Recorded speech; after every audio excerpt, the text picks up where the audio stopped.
제가 미국에서 목회할 때요, 교인들의 드라이브 라이선스 다 따줬다 그러면 좀 거짓말이지만 이 40불이 아까워가지고 가서 교수 못 받는 분들 40불, 우리나라 4만 원, 5만 원이 어떻게 보면 또 아까운가 봐. 그래서 담임 목사가 대부분 따줬습니다. 나중에 딸 때는 65세 넘은 장로님 거 따주느라고 제가 목숨 걸었습니다.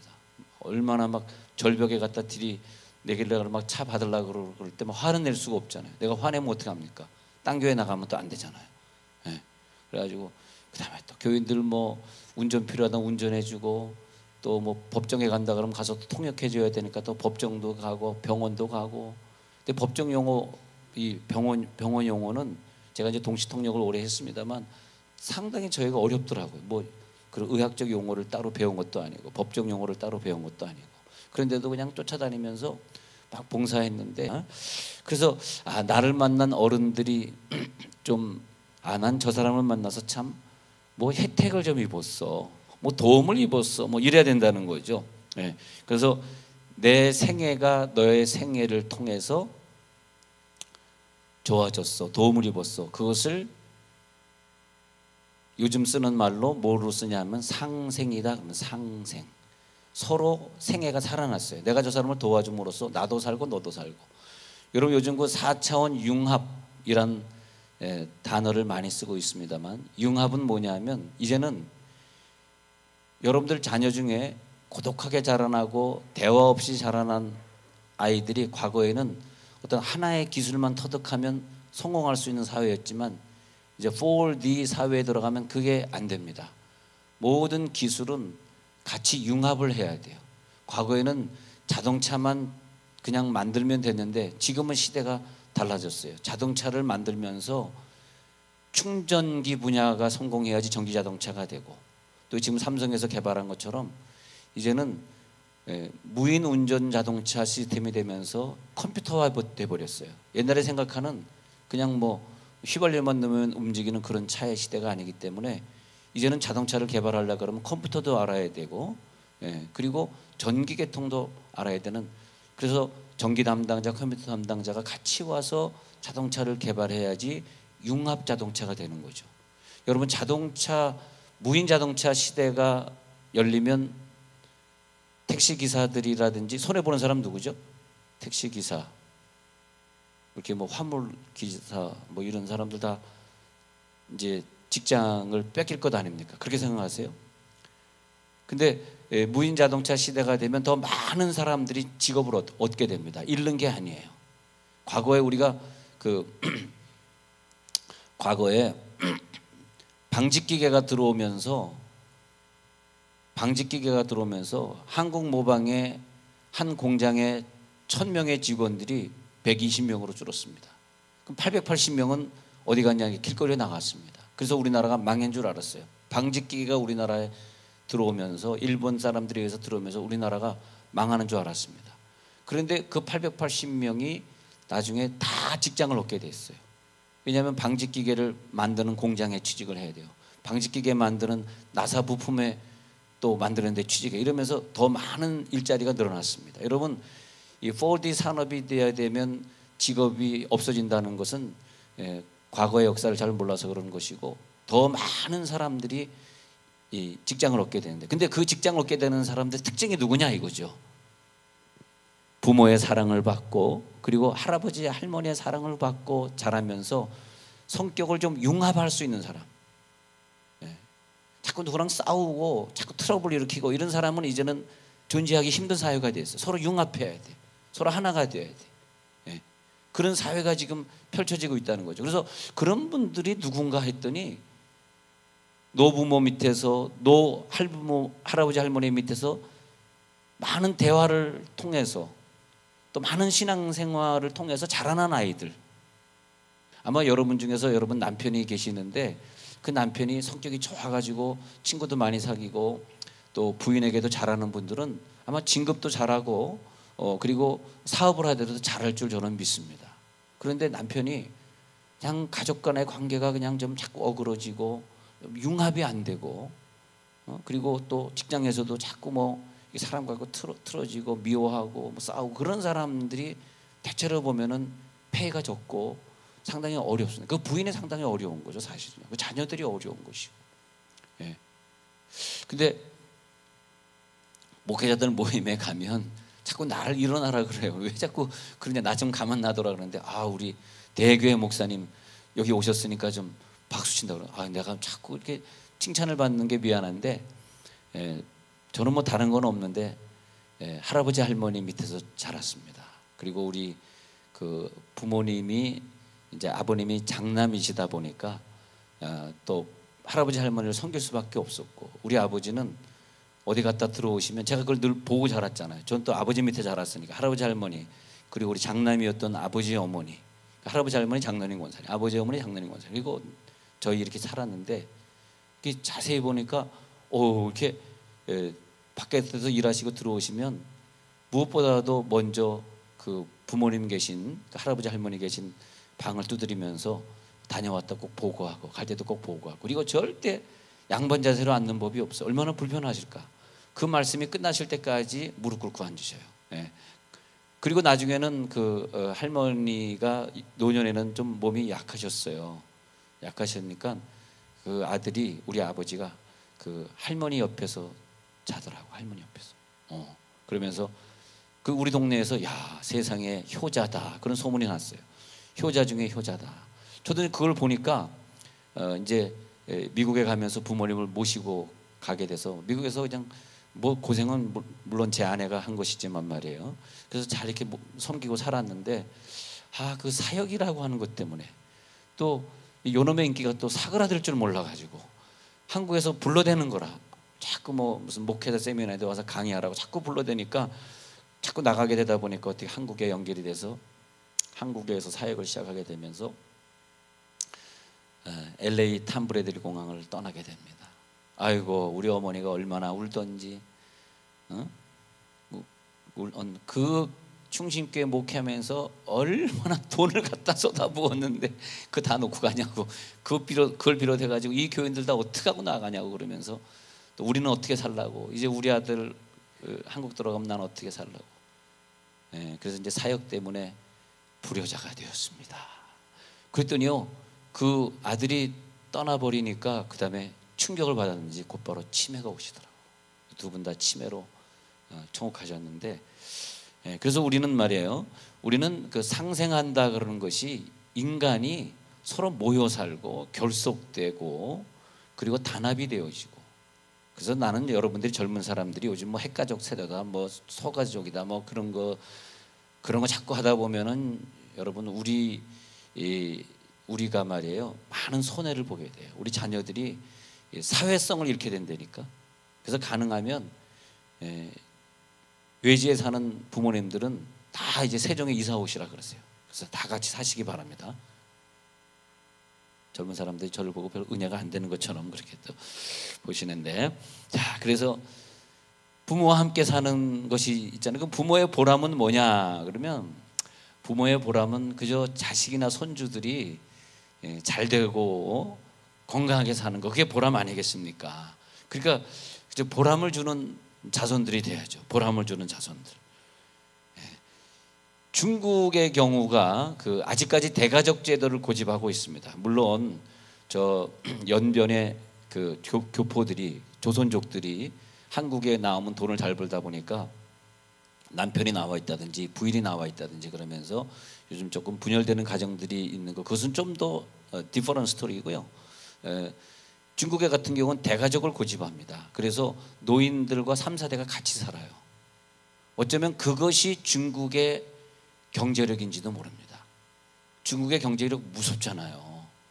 뛰어나잖아요. 중국이 잠깐 무슨 생각을 하니까 우리나라 지금 뭐 방문객이 줄어가지고 몇 조로 손해봤다 지금 이러고 있지 않습니까? 그게 뭐냐면 가정의 결속에서 온다는 거죠. 그런데 어느 나라든지 가정이 소가족 제도로 된 나라들은 경제적인 힘을 자꾸 잊어버려요. 왜냐하면 하나님께서 성경에 말씀하시기를, 먼저 출애굽기 20장 12절에 가서 보니까 십계명에 있는 구절이에요. 출애굽기 20장 12절에 이렇게 말하고 있어요. 네 부모를 공경하라. 그리하면 네 하나님, 내 하나님 여호와가 내게 준 땅에서 내 생명이 길리라. 그 십계명에 나오는 말씀인데, 우리가 부모를 공경하면 자, 중국 사람은 왜 저렇게 대가족 제도를 고집하면서 잘 살게 되는가? 그랬더니 하나님 여호와께서 내게 준 땅에서 우리가 그러니까 뭐 포로가 되어 가거나 뭐 돈 벌기 위해서 참 이방 땅에 가서 그냥 고생하고, 물론 이제 뭐 선진국에 유학으로 가는 건 좀 다른 얘기입니다만, 그렇게 막 고생하면서 돈 벌지 않아도 되게 해준다. 과거에 뭐 사우디에 우리가 파견되고 독일에 뭐 간호원으로 파견되고 그랬을 때 얼마나 가난했느냐 이거. 지금은 다 돌아와 가지고 한국 땅에서 편안하게 살지 않습니까? 그러니까 내게 준 땅에서, 이것이 뭐냐면 경제의 축복이고요. 그다음에 내 생명이 길리라, 이것은 장수의 축복인데, 이 장수와 자손의 축복이 이어져 갑니다. 저는 그래서 다 조상들이 오래 사신 장수 집안에서 살았단 말이죠. 우리 외할아버지가 작년에 98세에 청옥하셨습니다만 대광고등학교 설립하시고 대광고등학교를 잘 이렇게 운영하시다가 98세 사셨으니까 우리 가족들은 다 장수 집안이란 말이에요. 그런데 그래서 제가 장수 집안, 저도 장수할 것 같아요. 나이가 이렇게 아직은 젊지만은 연병, 땜병, 가다마리, 속병, 팔다리, 머리, 허리, 발바닥이 안 아픈 데가 없는 사람이 있잖아요. 그만 웃어주세요. 제가 불쌍하잖아요. 예, 예. 얼마나 불쌍합니까? 웃기려고 애를 쓰는데. 근데 예, 그렇게 우리 가정이 다 건강하고 장수하셔요. 병원에 제가 막내인데 이남 사녀가요, 어렸을 때지만 병원에 가본 적이 없고 정근을 해본 자가 없어요. 다 개근이에요. 다 개근입니다. 그러니까 얼마나 우리가 건강한 집안입니까? 그렇잖아요. 근데 이 건강한 집안을 연구를 해보니까 말이에요, 자녀들이 다 건강하거나 그런 집안 연구해 보니까, 그러니까 이 나이 드신 부모님들은 어떻게든지 자기 자녀랑 같이 살아야지 자녀들이 복을 받더라. 그 자녀들이 건강하거나 아니면 경제 축복을 누리는 자들 집안에 가보면 거기에 노부모가 살아계셔요. 와! 전 굉장한 거 알려주는 건데 별로 여러분 놀라지 않는군요. 분명히 노부모가 살아계신 가정은 돈이 많아. 돈 때문에 뭐 돈 쓰는 것 때문에 힘들어하진 않아. 예? 뭐 연휴 때, 야 우리 연휴 때 뭐 일본 한번 갔다 오자. 야 뭐 좀 말레이시아 한번 갔다 오자. 뭐 베트남 한번 갔다 오자. 야 연휴 때 그냥 우리 한번 미국에 한번 갔다 오자. 힘드세요? 주여. 아니 나 안 힘들대, 안 힘들어요 하시는 분, 거기 노부모 살아계시는 집입니다. 힘든데 노부모와 관계가 안 좋다는 거예요. 진짜 농담 아닙니다. 저 이거 굉장히 연구하는 건데 오늘 깜짝 놀랄 줄 알았는데, 예, 참 이상합니다. 예. 그래서 목사님들이 목사님 어떻게 한번 이렇게 교회가 대교회로 부흥합니까? 우리 가정은 효도하는 가정이에요. 효도하는 가정, 효자 가정, 효자 가정, 효자 가정. 효자 가정에 효녀 같은, 토끼 같은 우리 와이프가 들어오지 않습니까? 별로 안 놀래는구나. 오늘 뭐 안 놀래기 시작해서 안 놀래고 끝낼려고 그래. 굉장히 중요합니다. 관계를 푸셔야 돼. 시댁과의 관계를 빨리 풀어야 돼. 그리고 연휴 때 되면 꼭 찾아가셔서 부모님에게 용돈 드리시면 나중에 하나님이 갚아주셔요. 갚아주셔요. 그렇게 하셔야 됩니다. 그래서 성경에 있는 게 믿어져야 돼. 자, 사도행전 20장 12절이 믿어져야 돼. 죄송합니다. 출애굽기 20장 12절이 믿어져야 돼. 내 부모를 공경하라. 제가 이게 설교하다 게 실수했다 그래서 저를 비판하면 저를 공경하지 못하는 거니까 회개하시기 바랍니다. 공경하는 사람은 아유 목사님이 이제 나이가 들더니 헷갈리시는구나. 자, 내 부모를 공경하라. 그리하면 내 하나님 여호와가 내게 준 땅에서 내 생명이 길리라. 경제적 축복, 장수의 축복을 말하고 있습니다. 오늘 잠언에 가서 보면, 자, 잠언 23장 22절에 이렇게 말하고 있습니다.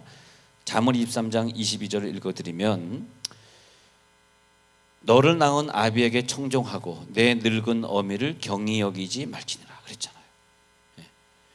우리들이 어떤 어른이든지 아비들에게, 좀 나이 드신 분에게, 또 여러분 교회 다니시면 또 목사님 사모님에게, 또 우리 목자님에게, 또 우리 가정에 살아계신 아비에게 청종하라. 청종하라는 것은 뭐냐면 listen,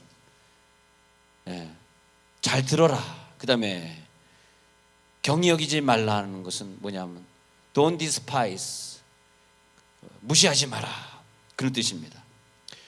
그런데 아비는 권위자입니까? 권위를 가지고 있는 분, 그 권위를 가지고 있는 권위 앞에, 너보다 나이 많은 그 권위 앞에 대들지 마라, 그 권위 앞에 불순종하지 마라, 청종하라, 그런 뜻이고, 그 어머니가 나이가 들었을 때 나이가 들었다고 경제적 능력이 없다고 무시하지 마라, 경솔히 대하지 마라. 그것만 하면 너희들에게 하나님께서 복을 준다는 거예요. 할렐루야. 경제의 축복을 준다는 거예요. 장수의 축복을 준다는 거예요. 네. 부모가 세상을 일찍 떠나게 되면 그 부모를 마음 아프게 했던 자가 누구인가 생각해 봐야 됩니다. 부모가 왜 일찍 세상을 떠나고, 우리 선호 씨 집안처럼 어떤 부모는 왜 장수할까? 한번 생각해 보세요. 부모의 가슴 아픈 게 뭐예요? 부모를 생명 단축시킨 게 누구냐고요? 누가 저의 눈물에 피눈물 나게 했냐고요? 예? 그 누구예요? 누가 그렇게 부모의 마음을 상하게 했어요? 여러분, 병이라고 하는 건요, 스트레스에서 오는 겁니다. 스트레스를 주면 안 되는데 왜 우리가 부모를 자주 찾아가지 못했는가? 그래서 부모가 장수하고 돌아가시면 호상이다 그래서 상복을 입으면 안 됩니다. 그건 양복을 입고 나팔 불 때 나의 이름 하면서 부모님을 천국으로 보내드리는 거예요. 너무너무 오래 사시고 너무너무 축복받고 사셨어요. 복받고 사셨어요. 그래서 보내드리는 거예요. 근데 부모님이 병중에 돌아가셨어. 스트레스 받았어. 돌아가시고 나서 보니까 가슴을 치면서 우는 거예요. 내가 왜 부모님에게 잘못했나? 내가 왜 성경의 말씀을 순종하지 않았나? 그저 부모님이 순종하면 나에게 경제적 축복, 건강의 축복을 주신다 그랬는데 내가 왜 그랬는가? 내가 왜 부모의 속을 썩였나? 하면 장례식 때 가장 많이 우는 사람들이 유행가 가사처럼 불효자는 옵니다. 불효자는. 내가 불효자입니다 하면서 그때 입는 옷이 상복이다. 이게 상복. 상복은 똥 묻은 옷이다, 그런 말이에요. 응? 자기 죄를 회개한다는 말이에요. 상복을 입고 가슴을 치면서 우는 거예요. 누가? 부모님이 일찍 돌아가시게 한 죄값을 받아야 되는 자들. 그래서 우리는 오늘 회개합니다. 우리 부모님이 먼저 돌아가셨는데 돌이켜보니까 내가 성경대로 순종하지 않아서 그랬습니다. 저도 회개하는 거예요. 제가 여러분들에게만 뭐라 그러는 것이 아니라 제가 좀 더 부모님과 함께 오래 살았더라면, 그러면 부모님이 더 오래 사셨을 텐데, 그 사역이라고 하는 것 때문에 부모님을 뒤로 하고 LA 공항을 떠나는데 얼마나 울었는지, 얼마나 울었는지 몰라.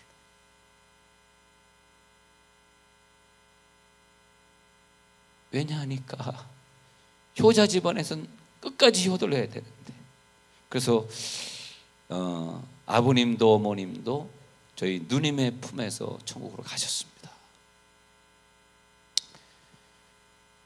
근데 말이에요, 그 부모가 나를 통해서 기뻐하는가? 이 사회를 통해서 우리 장인어른은 기뻐하고 있는가? 이 며느리를 보면서 우리 시어머니가 기뻐하고 있는가?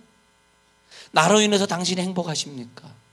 나로 인해서 담임 목사님이 오늘 행복하십니까?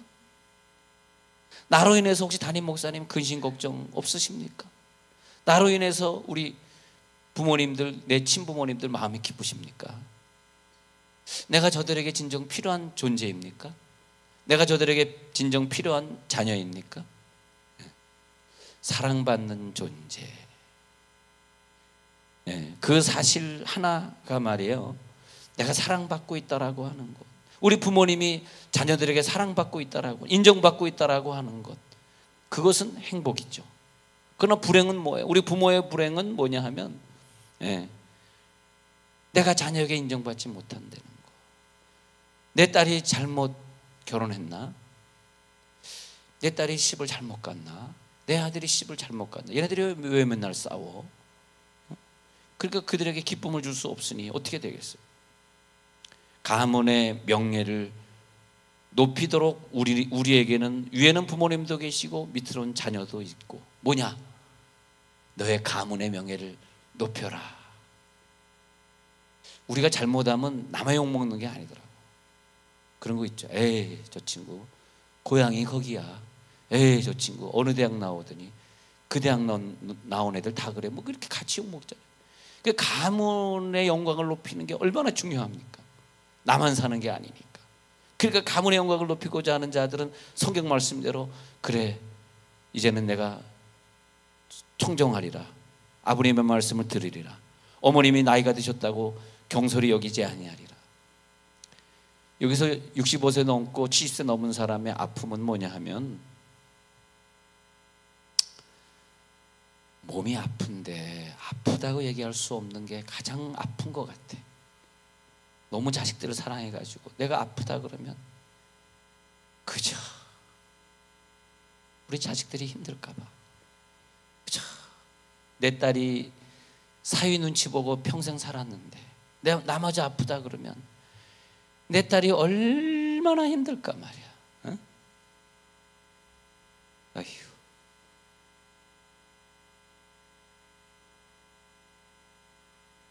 그러니까 얼마나 힘들겠어.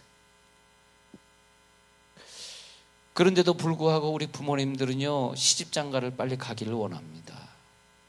혼자 사는 건 더 무료야.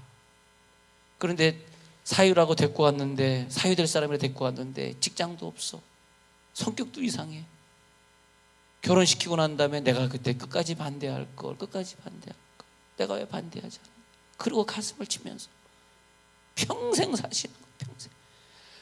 아이고, 좀 성격이 하나라도 좋든지 직장이라도 하나 변변하든지.